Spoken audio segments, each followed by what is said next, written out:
When Jack Steele steps into his home and finds his grandson curled up on the floor, the house wrecked and drenched in an eerie silence, he knows something unspeakable has happened. Then the boy whispers three trembling words, turning Jack pale and setting him on a path of no return. This is a story of justice, resilience, and the lengths one man will go to protect his family. Before we dive into this story, let us know where you're watching from.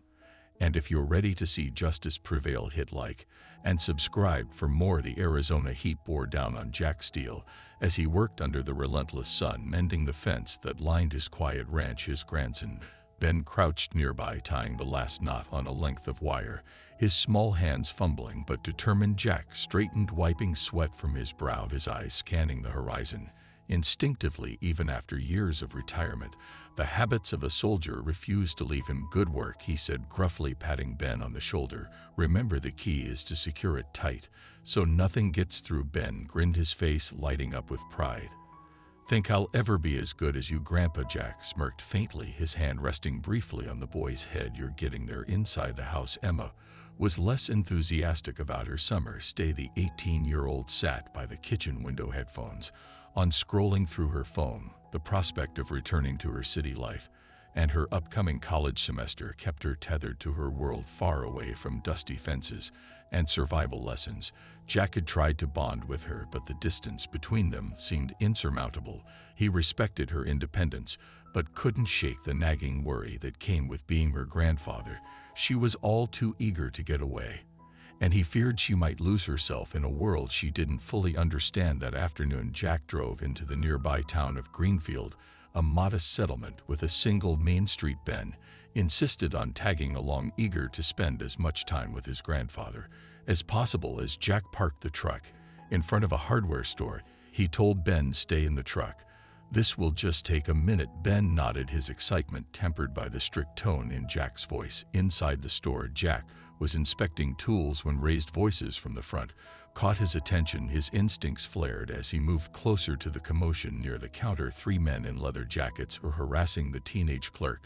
Their mocking laughter filled the air as one of them shoved the boy against the shelves. "Come on, kid," one of them sneered. "You're going to act like you didn't shortchange us last time." The clerk stammered, his hands trembling as he tried to explain, but the men weren't interested in his words. One grabbed him by the collar, yanking him forward. Jack's voice cut through the chaos, low and cold. "That's enough." The gangsters turned, their amusement fading as they sized up the older man standing before them. Jack's weathered face and sharp eyes gave little away, but there was something in his presence that demanded attention. "Mind your business, old man," the leader snapped. "You don't know who you're messing with." Jack stepped closer, his voice "I don't care who you are, let him go." The leader smirked and took a step toward Jack, his hand drifting toward the knife on his belt.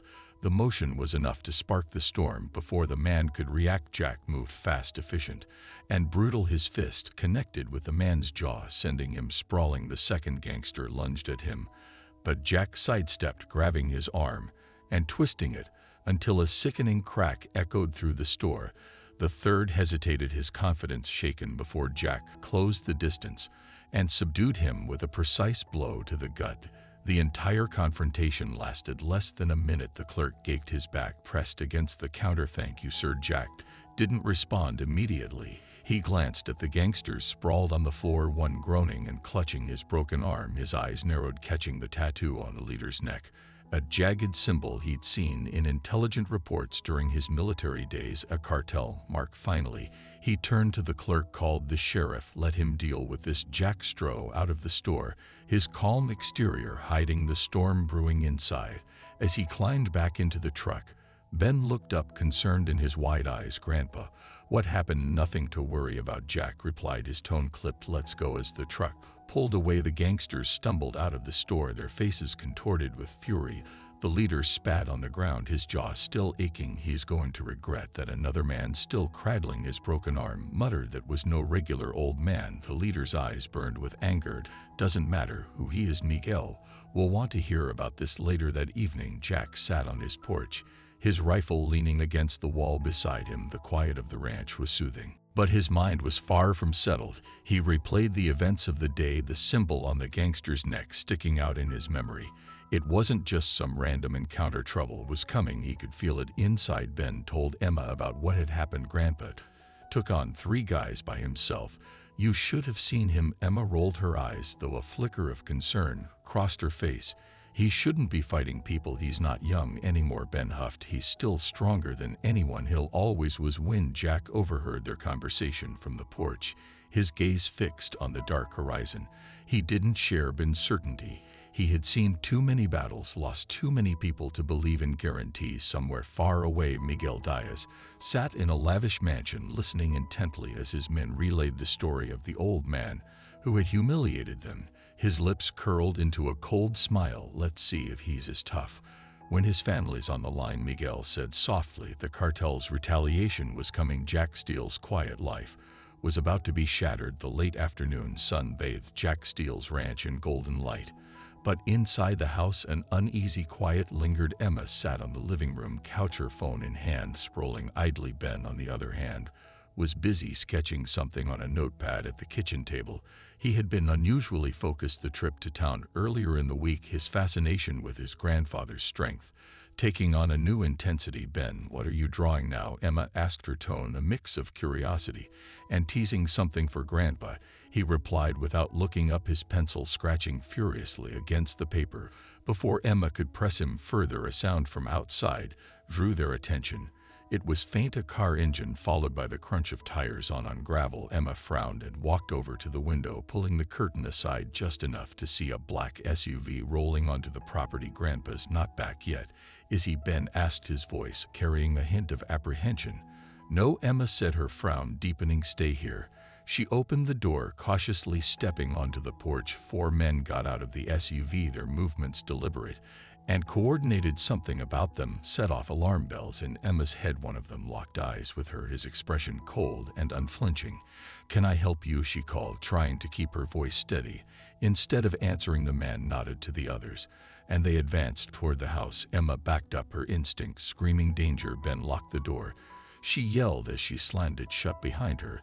The door burst open a moment later, splinters flying as the men forced their way inside. Emma grabbed a chair and swung it at the nearest intruder, the impact knocking him back a step, but not stopping him. Another man lunged at her, pinning her arms. Get off me, she screamed, struggling against his grip. Ben, terrified but determined, grabbed a frying pan from the kitchen and swung it with all his strength at the man holding Emma. The blow landed with a sickening thud, and the man released her, cursing. Ben tried to swing again, but another intruder yanked the pan from his hands and shoved him to the ground. And brave little guy, aren't you? One of the men sneered, kicking Ben hard enough to send him sprawling. Emma screamed as they restrained her, dragging her toward the door. Leave him alone. He's just a kid. One of the men pulled out a knife and carved a jagged symbol into the wall by the door. It was the same symbol Jack had seen on the gangsters in town, a warning and a signature. As the men forced Emma into the SUV, Ben crawled to the door, his face streaked with tears. He tried to stand but collapsed, clutching his side. The sound of the SUV speeding away echoed across the empty fields, leaving behind a house in ruins and a boy crying in fear. The setting sun cast long shadows over the ranch as Jack's truck pulled up the driveway. The sight that greeted him made his stomach drop. His front door was hanging off its hinges, and the house was eerily silent. He grabbed his rifle from the passenger southeast seat and approached cautiously, every muscle in his body tense. Ben, he called, stepping over the broken threshold. A faint whimper came from the living room. Jack rushed in to find Ben curled up on the floor, his face pale and tear-streaked. The boy looked up at him, his lip trembling. They took her, Ben choked out. They took Emma. Jack knelt beside him, his hands gentle as he checked Ben for injuries. His eyes darkened when he saw the bruises forming on the boy's arms and ribs. Did they hurt you bad? Jack asked, his voice low and steady. Ben shook his head. I tried to stop them, Grandpa. I tried. Jack pulled him into a hug, his jaw clenched so tightly it ached. It's not your fault, Ben. You did everything you could. As he stood, his gaze fell on the symbol carved into the wall. His expression hardened, his body radiating a cold fury. He recognized it immediately. It was a cartel mark, a clear declaration of war. After making sure Ben was safe and secure, Jack drove into town, his mind racing. He pulled up outside a small cabin on the edge of Greenfield, where an old friend, Sheriff Hank Lawson, lived in quiet retirement. Jack hadn't seen Hank in years, but he knew there was no one else he could trust. Hank opened the door, his weathered face breaking into a look of surprise. "Jack Steele, been a long time." Jack didn't waste time on pleasantries.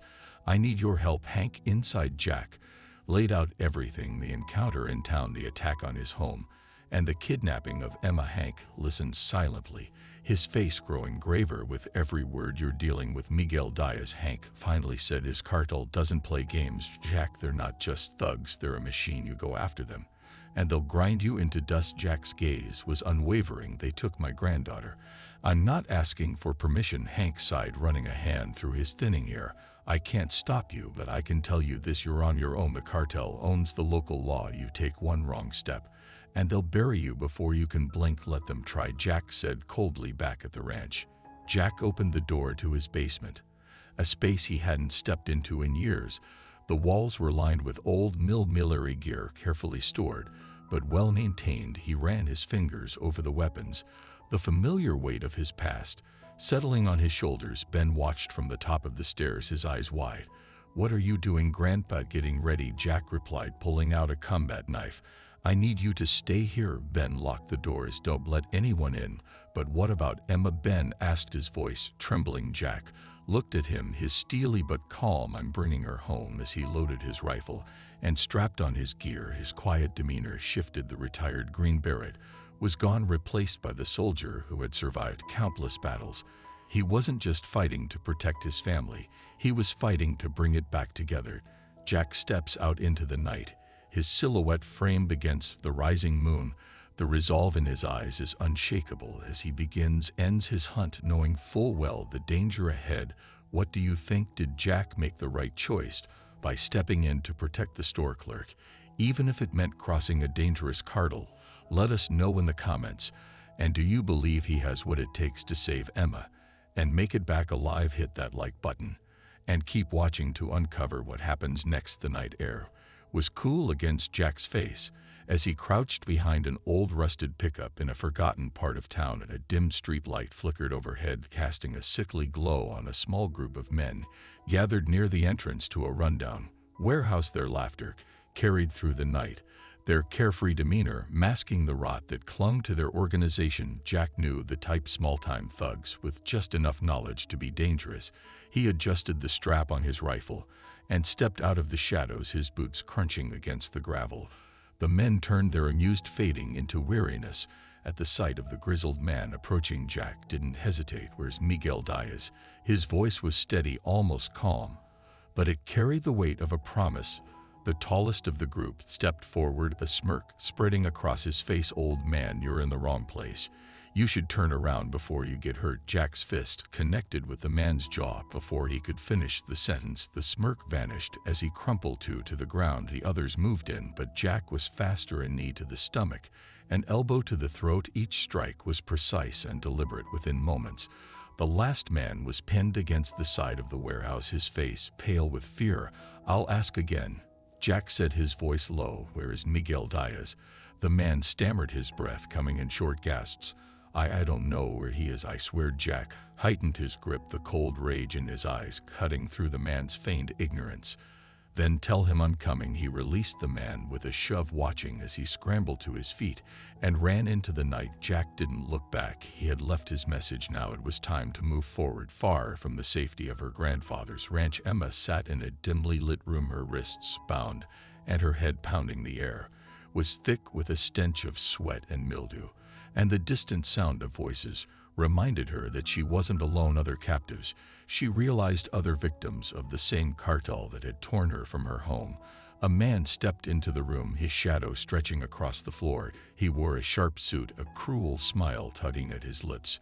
"Miguel Diaz." Emma forced herself to meet his gaze, refusing to show fear. "You've got fire," he said, his tone almost amused. "I can see where you get it from." Emma said nothing, her silence a small act of defiance. Miguel crouched in front of her, his smile fading. "Let me make this clear. No one is coming for you. Your grandfather, he'll die before he even gets close." Emma clenched her jaw, her mind racing. She thought of Jack's lessons, his constant reminders that strength came from within. Never let them break you, he had said. They only win if you give up. She wouldn't give up, not now, not ever. Jack crouched in the shadows outside a dilapidated building on the outskirts of town. Through the cracked windows, he could see the faint glow of cigarette embers and hear the low murmur of conversation. A cartel outpost, just as his informant had described. He moved quickly and silently, placing charges along the perimeter. His movements were fluid, each step a testament to years of training. As he reached the main entrance, he drew his knife, the blade gleaming faintly in the moonlight. The explosion came first, a deafening roar that shook the ground and sent debris flying. Jack moved in during the chaos, his presence a blur of calculated violence. The first man didn't even see him coming. The second barely had time to draw his weapon before Jack's knife found its mark. Inside, the air was thick with smoke and confusion. Jack navigated the corridors, his senses sharp. He kicked down a door and found a group of women huddled together, their faces etched with fear. "It's okay," he said, his voice softer now. "You're safe." One of the women pointed to a map on the wall, her voice trembling. They talked about moving the others. She might be there." Jack followed her gaze, his eyes narrowing. As he committed the location to memory, Emma wasn't here, but he was one step closer. Back at the cartel compound, Miguel stood in his office, his hands clenched into fists. The destruction of the outpost had hit hard, and the loss of several men had only added fuel to his rage. "He's just one man," Miguel growled, slamming his fist on the desk. "How is he doing this?" One of his lieutenants stepped forward, his face pale. "He's trained, boss, military. Maybe he knows what he's doing." Miguel's expression darkened. "Then we'll make it personal. Bring him in alive. I want him to see what happens when you cross me." The night was unnervingly still as Jack approached the second cartel hideout, a weathered building on the outskirts of a sleepy desert town. The intel he'd gathered from the outpost hinted this was where the cartel was keeping their high-value prisoners. His gut told him Emma wasn't here, but he couldn't ignore the possibility. He adjusted his rifle strap, checked his knife, and moved silently toward the building's rear entrance. The faint glow of a bulb illuminated the metal door, which was propped open slightly as if inviting him in. Too easy, Jack hesitated. The cartel wasn't known for negligence. Still, he pressed forward, his body taut with tension. The silence was a trap, but he didn't have the luxury of waiting. Each second Emma was in their hands noted him like a blade in his side. The moment Jack stepped inside, the ambush sprang to life. The slam of the metal door behind him was followed by blinding lights and the clatter of heavy boots. Men poured in from hidden corners, their rifles trained on him. He counted at least 10, maybe more. The lead man, grinning with cruel satisfaction, raised a hand, signaling the other to hold fire. Well, the man drawled, his voice oozing mockery. "You must be the ghost who's been haunting Miguel's operations. Looks like we finally caught you." Jack didn't respond. His eyes scanned the room, taking in every detail: the overturned crates, the sharp angles of cover, the gaps in their formation. He could fight, but the odds were grim. When the leader gestured for one of his men to disarm Jack moved, his elbow connected with the man's face. Shattering his nose, he grabbed the rifle from another and used it to knock down 2 more before a crushing blow from behind sent him to his knees. A steel-toed boot caught him in the ribs, driving the air from his lungs. They swarmed him, fists and rifle butts rained down until the world blurred. Jack's body screamed in pain, but his mind remained sharp, calculating. Jack woke to the metallic taste of blood and the harsh glare of a single overhead light. His hands were bound behind him, his ankles tied to the legs of a chair. Miguel Diaz stood before him, his suit pristine, a cigar smoldering between his fingers. "So you're the man who thinks he can tear apart my operation," Miguel said, circling Jack like a predator toying with its prey. "Tell me, what exactly do you hope to accomplish?" Jack didn't flinch, didn't speak. His silence only seemed to amuse Mike. "You've already lost," Miguel continued, his tone sharp. "Your granddaughter, she's mine. And soon you'll watch as I make her beg for mercy." Jack's eyes flickered with fury, but he refused to give Miguel the satisfaction of a reaction. Miguel's smile faded. He nodded to one of his men, who delivered a brutal punch to Jack's stomach. The air left him in a painful gasp, but his resolve remained intact. Hours passed, or maybe minutes. It was impossible to tell. The beating continued, punctuated by Miguel's taunts. Why do you fight your old weak? Do you think anyone will remember you when you're gone? Finally, Miguel crouched in front of Jack, his voice low and venomous. You will die here, and she will die screaming. Jack's response was a hoarse whisper, you talk too much. When they left him alone in the room, Jack took stock of his injuries. His ribs screamed with every breath, his right eye swollen shut. But his hands, though bound, weren't idle. The small knife he kept hidden in his boot was now pressed against the rope around his wrists. His movements were slow and deliberate, every scrape of the blade muffled by the pounding music from the cartel celebration outside. The rope snapped. Jack moved quickly, retrieving his knife and pressing himself against the door frame. The corridor beyond was dimly lit, a single guard stationed at the far end. Jack crept up behind him, covering his mouth and driving the knife into his side. The man crumpled silently. He armed himself with the guard's pistol and moved deeper into the building. The chaos began almost immediately. Jack's first shot took out two men who were playing cards in a side room. The sound drew others, their shouts echoing through the halls. Jack used the narrow corridors to his advantage, forcing the men to come at him one at a time. The firefight was brutal. Each step forward was earned with precision and unrelenting force. Blood slicked the floor as Jack moved toward the exit, his body a symphony of pain and determination. He reached the compound's garage, where several vehicles were parked. A group of armed men stood between him and the nearest truck. Jack threw a grenade he picked up from one of the fallen guards, the explosion ripping through the space and throwing bodies to the ground. Jack climbed into the truck, hotwired it, and roared out of the compound as bullets ricocheted off the chassis. He didn't look back. The truck screeched to a halt outside a small cabin deep in the woods. Jack stumbled out, his legs barely supporting him. He banged on the door, his vision swimming. The door opened to reveal Elena Torres, her face a mix of shock and concern.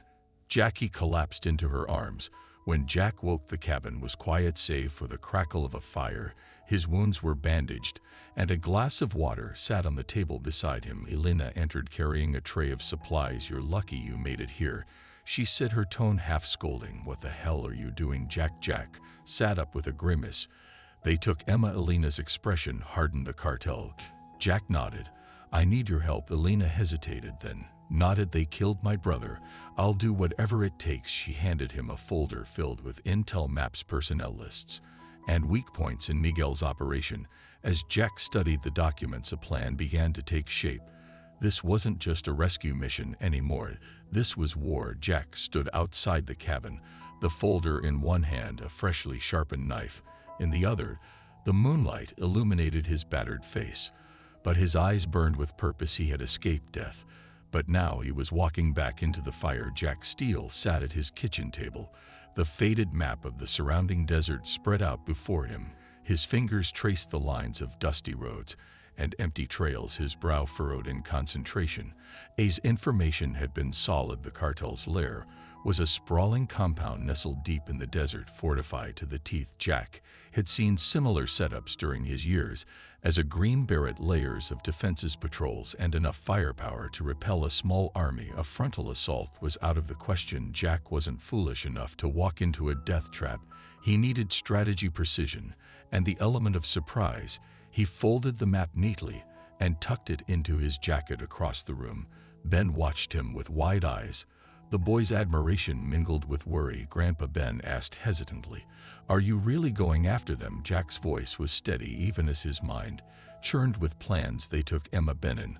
There's no other choice. The ranch was quiet when Jack returned, but it wouldn't stay that way for long. He stepped out of the truck, his boots crunching against the dirt. Atlas trotted out to meet him, the German shepherd's tail wagging briefly before his nose went to the ground, sniffing the air. Even the dogs seemed to sense that the peaceful rhythm of their lives had been shattered. Jack's first stop was the barn. Inside, he pulled open a concealed trapdoor, revealing a cache of equipment he hadn't touched in years: weapons, camouflage, and tools for building traps, all ram of a life he thought he'd left behind.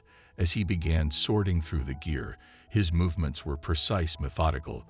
Every item had a purpose, and every purpose was now singular: to defend his home and bring Emma back. By dusk, the transformation had begun. The ranch's peaceful facade gave way to A series of deadly fortifications, Jack reinforced doors and windows, turning them into barriers capable of withstanding an assault.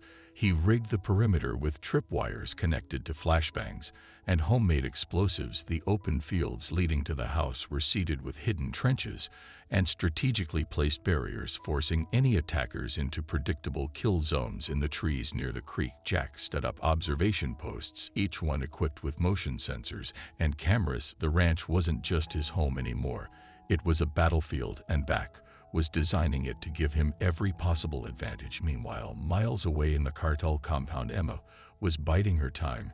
She'd been locked in a small windowless room, the air stale and oppressive. Her captors weren't cruel yet, but the fear of what could happen next hung over her like a storm cloud. Still, Emma was her grandfather's granddaughter. She'd inherited his resilience, his refusal to surrender. She listened carefully whenever the guards spoke outside her door, piecing together bits of information. Through the muffled conversations, she caught snippets about the man who had killed their operatives in the desert. They spoke of him with a mix of anger and fear. One of them muttered, "The old man's more dangerous than we thought." Emma's lips curled into a faint smile. "That's my grandpa," she whispered to herself. When an opportunity presented itself, Emma acted during a rare moment. When the guards left her unmonitored, she managed to steal a small tool from one of their kits, a screwdriver. She began working on loosening the bolts on the vent cover in her room, hoping it would lead to an escape route. At the same time, she left subtle signs of sabotage in places she could reach: disconnected wires, a damaged generator, small acts of rebellion that wouldn't go unnoticed for long. Back at the ranch, Jack stood with Ben. In the fading light of the day, the boy sat on the porch steps, clutching a flashlight as Jack walked him through emergency plans. "Listen carefully, Ben," Jack said, his voice calm but firm. "If something happens, you go straight to the basement, lock the door behind you, and stay quiet. No matter what, Atlas will be with you." Ben looked up at his grandfather, his small hands fidgeting with the flashlight. "But what if they find me? What if they won't?" Jack interrupted, kneeling to meet the boy's eyes. "Because I won't let them. You don't need to worry about fighting anyone, Ben. You just need to stay safe. That's your job, okay?" Ben nodded, though his lip trembled slightly. "Okay, Grandpa." Jack placed a reassuring hand on the boy's shoulder. "You're braver than you think, kid, and you're not alone in this. I'll handle the rest." Ben managed a small, shaky smile. Jack ruffled his hair, the brief moment of tenderness, a reminder of what he was fighting for. "Now, go check on Atlas and make sure he's settled in the basement. It's important he stays close to you." The boy nodded and ran off, flashlight in hand, leaving Jack on the porch to continue his preparations. Somewhere out there, Emma was waiting for him. Somewhere out there, the cartel was preparing to strike. Night fell over the ranch, and with it came a heavy stillness. Jack sat on the porch, a wet stone in one hand and a knife in the other.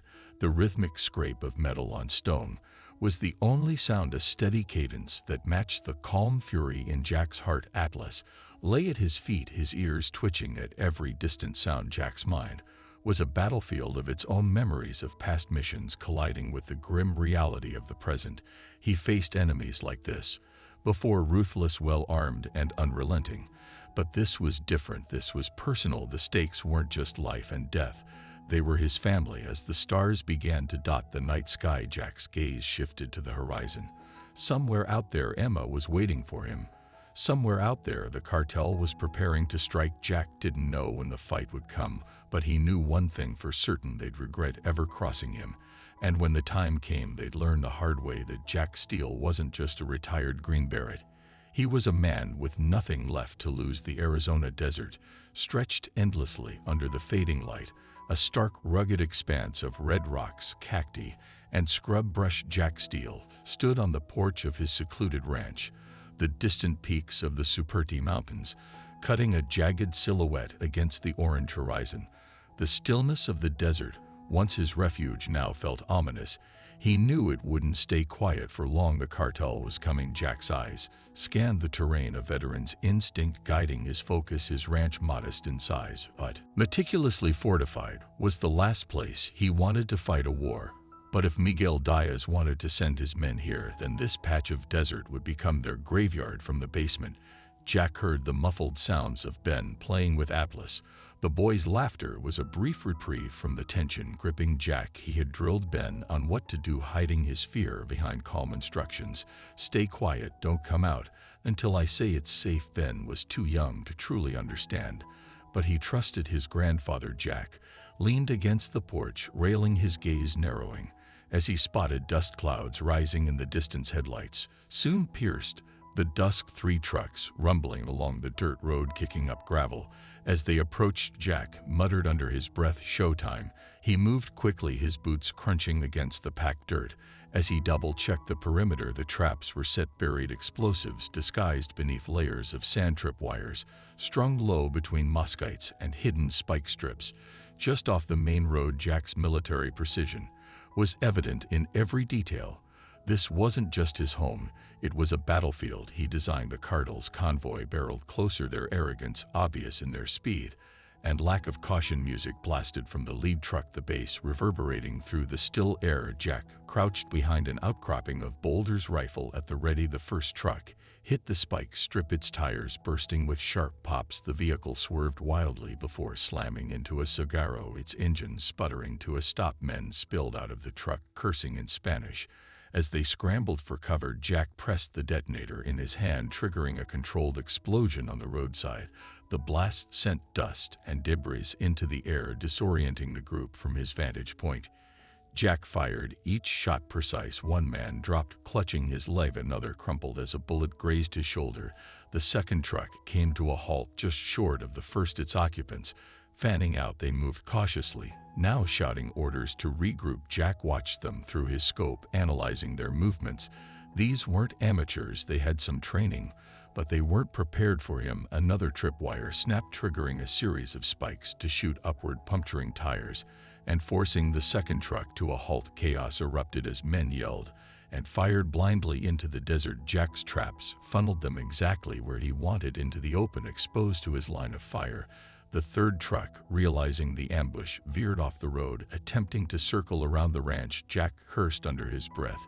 He adjusted his position, moving quickly along a dry creek bed to intercept them inside the house. The situation was far from calm. Ben clung to Atlas, the dog growling softly at the sounds of gunfire echoing outside. Jack had fortified the basement, turning it into a safe room, but he couldn't help worrying about the board. The third truck's occupants had disembarked and were advancing on foot. Jack caught them in his sights, counting 6 men, one of them carrying an RPG grate. He muttered. He shifted his aim to the man with the launcher and squeezed the trigger. The shot found its mark, dropping the target instantly. The remaining men hesitated, glancing nervously at each other. That hesitation cost them. Jack triggered another trap, a makeshift claim that unleashed a spray of shrapnel, incapacitating 3 more. The remaining 2 managed to breach the outer fence, making their way toward the house. Jack fell back, moving swiftly across the open ground. He reached the porch just as the attackers did. One man lunged at him, a knife gleaming in the moonlight. Jack sidestepped, twisting